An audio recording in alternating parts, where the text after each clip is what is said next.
Ouviu-se falar também nas redes de televisão, em algumas matérias jornalísticas, acerca de uma doença que estaria acometendo algumas pessoas, inclusive já registrada também no estado do Ceará, de uma doença chamada a doença da urina preta, que é uma doença oriunda de alguns peixes, de alguns eu estou dizendo, que é para que você que está em casa, que gosta muito de peixe, ficar assustado, na parte de hoje eu não como mais peixe. Calma, não é assim.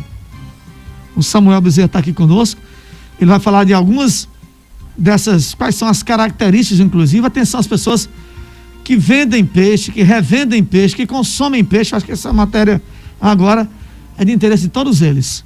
Samuel, seja bem-vindo, muito obrigado por sua presença aqui nos estúdios da Mais FM, da TV Mais, que a gente possa esclarecer um pouco mais sobre essa situação que está se vivendo, Samuel. Seja bem-vindo. Boa tarde, amigos ouvintes da Rádio Mais FM. Boa tarde, Paulo Neto, Edu Henrique.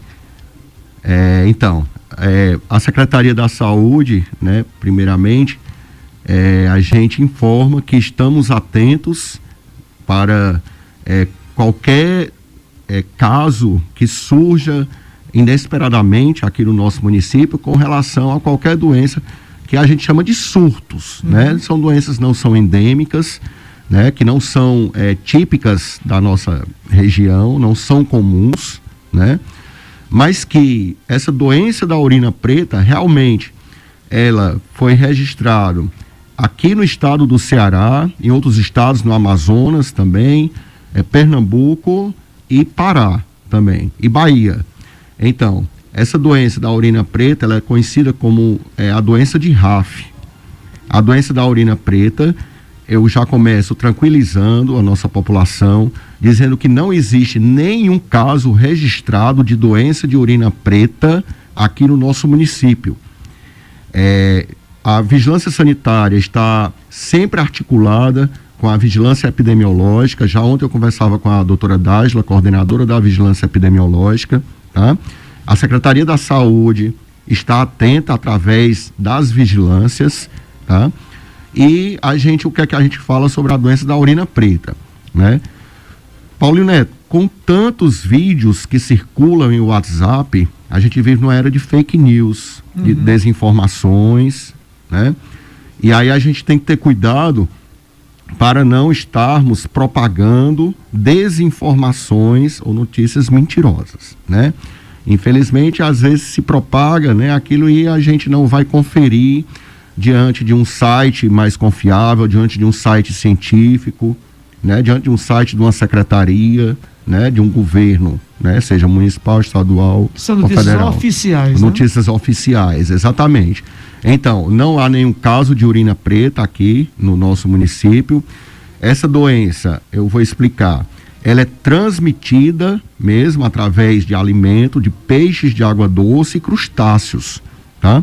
Então, se trata de uma toxina que está presente. Uma toxina, vamos dizer assim, para você aí de casa entender melhor, um veneno que está presente no peixe, na carne do peixe, e o pior, Paulo Neto, não muda a cor nem o sabor da carne do peixe. Não muda. Você possa desconfiar, né? Não tem como identificar realmente. A toxina, ela talvez seja adquirida pelo peixe. Há vários estudos que talvez seja adquirida pelo peixe através da ingesta de alga por algumas espécies de peixe. Uma alga que transmite essa toxina para o peixe, que por sua vez o peixe fica impregnado desse veneno, e aí nós, seres humanos, consumindo o peixe, adquirimos essa toxina. Essa toxina vai causar degeneração muscular, vai causar fortes dores musculares, tá? E aí a desintegração muscular leva à urina escura, a urina preta mesmo, tá? E gravemente pode causar a insuficiência renal, né? Então, é uma doença que atinge os músculos e outros órgãos, principalmente os rins, né? E pode sim ser fatal. Agora, pegou a urina preta, vai morrer? Não necessariamente. Pode sim ser fatal. Então, e outra causa, outra possível causa desse peixe ter essa toxina, pode ser o mau acondicionamento dos peixes. O ideal é que peixes estejam acondicionados em refrigeradores, né, ou no gelo, se for na feira, no caso, tá? Entre em 2 graus abaixo de 0 e 8 graus centígrados, tá? Então, uma das teorias seria essa alga que o peixe come, adoece, e outra teoria seria também o mau acondicionamento de peixes. Então, a gente vai intensificar um pouco essa fiscalização, a vigilância sanitária no acondicionamento, tá? A gente quer dizer que, de certa forma, infelizmente, não tem como a gente saber, mas não temos casos registrados aqui no Iguatu, do caso de urina preta, né, da doença de RAF, não temos. Foi registrado em outras regiões do Ceará, foram cerca de 9 casos que foram registrados, mas não aqui no nosso município, ainda bem, tá? Então, tem associado muitas pessoas aquela presença de larvas em olho do peixe, sabe? Aquelas larvazinhas tem circulado nas redes sociais, em WhatsApp, tá? Aquela larvazinha se mexendo no olho do peixe. A lei, pessoal, não tem nada a ver com a doença da urina preta, não tem nada a ver. É um verme que se instala no peixe, que tem um ciclo biológico, um ciclo de vida, o ciclo vital que a gente chama. O parasita, ele parasita ali o peixe, parasita caramujo e parasita ave, tá?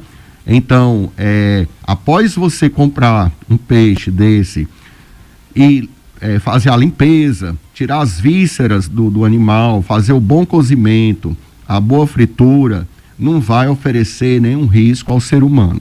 Ou seja, se for cozido, a 100 graus, né, a temperatura, exatamente, e essas larvas vão morrer. Exatamente. Diferente da doença da urina preta, que a toxina que eu falei, que é a causadora da doença da urina preta, da doença de RAF, diferentemente, você pode cozinhar, pode fritar, que infelizmente a toxina, ela é termoestável, ela não se aniquila, mesmo assim a pessoa vem a sofrer com a toxina. Agora, o que nós percebemos aí, Samuel, nessas importantes informações que você está repassando, é que é o seguinte: você vai para um determinado local onde vende peixe frito, peixe cozido, vende peixada, por exemplo, né? Você tem o cozido e tem também o peixe frito. Como você disse, no caso da urina preta, não há como identificar não é. Se aquele peixe que eu vou comer não é. Pode ter ou não indícios de ter essa doença. Como é que esse consumidor final vai poder agir para tentar se prevenir? Paulinho, realmente há um risco, né? Assim, existem riscos. A vigilância sanitária age justamente nessa condição de diminuir ou de eliminar riscos à saúde da população, né? E a prejuízos ao meio ambiente.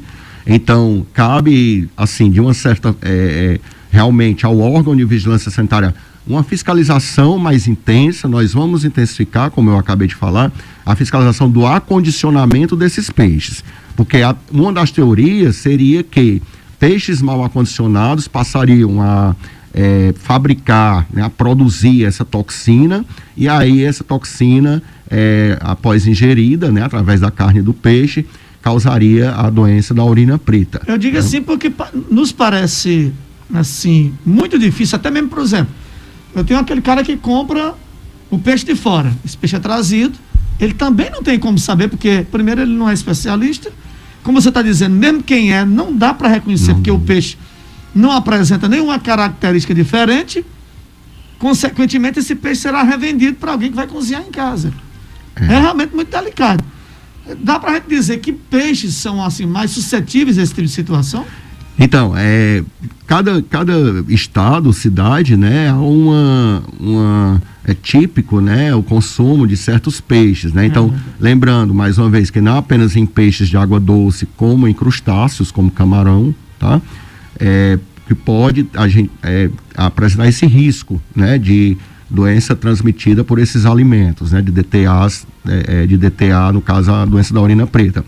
Aqui no Iguatu, parece, não sei se do Ceará todo, mas pelo menos aqui no Iguatu, tem o tucunaré, né, traíra, tilápia, né? Então esses peixes de água doce já foram todos relatados com essas toxinas, como eu falei. Mau acondicionamento é um dos indicativos para o peixe apresentar essa toxina e a pessoa ingerir essa toxina e vir a desenvolver essa complicação que é a doença da urina preta.